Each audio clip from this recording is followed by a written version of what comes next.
Okay, let's dive in. You've shared some really fascinating articles here looking at shifts in military strategy and, well, technology. Yeah.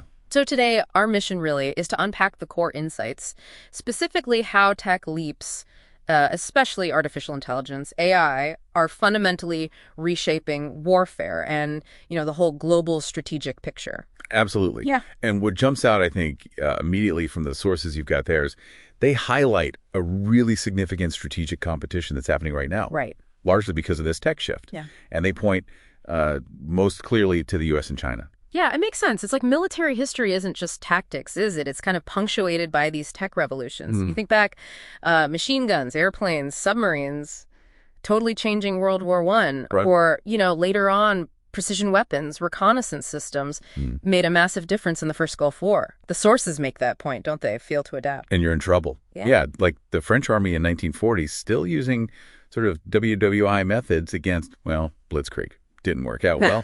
Not at all.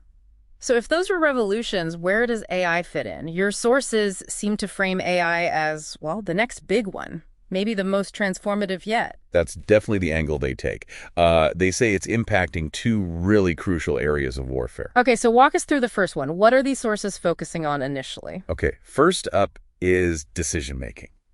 Think about the sheer speed AI enables. We're talking analyzing billions of data points. Billions, wow. Yeah, stuff human analysts just can't do at that scale, identifying patterns, maybe recommending actions almost instantly. So compare that to history, like Wellington at Salamanca. He had to ride miles just to change orders. Exactly. Miles. Because communication was so slow before, the telegraph or radio came along, AI is a different dimension. So it's not just faster communication then, it's faster analysis too. And maybe figuring out the way forward. Precisely. It goes beyond just getting the data there faster. The sources use that chess analogy, which I think is quite good. Yeah. A human player, combined with computer analysis, Yeah. consistently better than either one alone. Right. So apply that to the battlefield. Yeah. Human judgment, but amplified by AI speed and processing power. Like Admiral Popro mentioned, right? Oh. About PLA activity. Yeah, distinguishing exercises from actual operations. Potentially, yeah. AI could help cut through all that noise in a really complex situation. That's the idea anyway. Okay, that's huge. Speeding up that whole ODA loop massively. So what's the second area AI is hitting hard, according to these sources? That would be lethality. This is where you get into autonomous weapons. Oh, okay. Systems that can identify and engage targets with high precision, often with maybe reduced human involvement right in the loop. And the sources suggest this changes the game because it reduces risk for, human soldiers, sending the machine into the danger zone instead. Exactly. And it expands your options, too. Yeah. Think about a ship acting as a mothership for a whole swarm of autonomous systems. Suddenly, it has much greater reach, greater capability than just its own weapons. And we're already seeing glimpses of this, right? Like in the Russia-Ukraine war. Yeah. The sources mention that.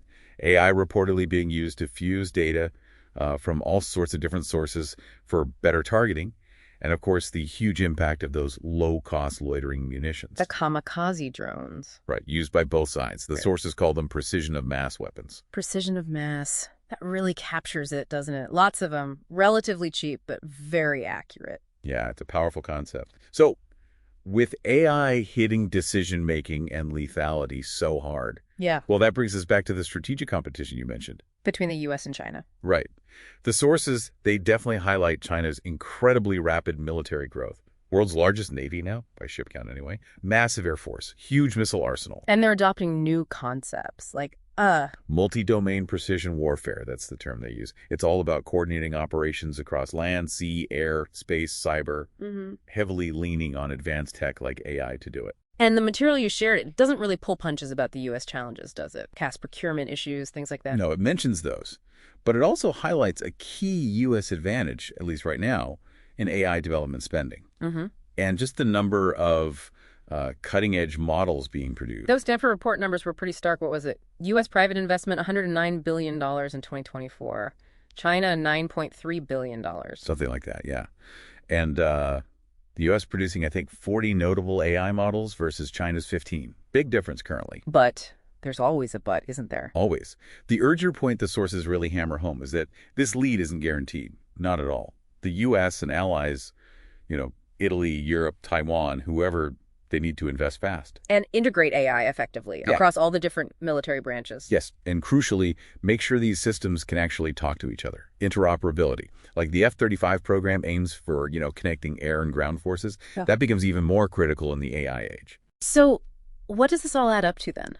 The main argument from this deep dive into your sources feels pretty clear. Yeah. Staying ahead in AI is, well, it's everything. Falling behind China in this specific domain could mean, according to this analysis, the potential end of U.S. global military superiority. That quote really sticks, doesn't it?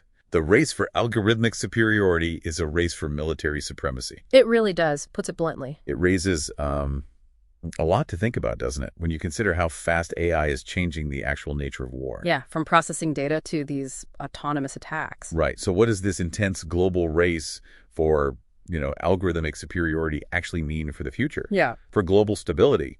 And what kind of conflicts might we see? Or maybe even avoid because of it? So it's a massive question these sources leave us mulling over after this deep dive.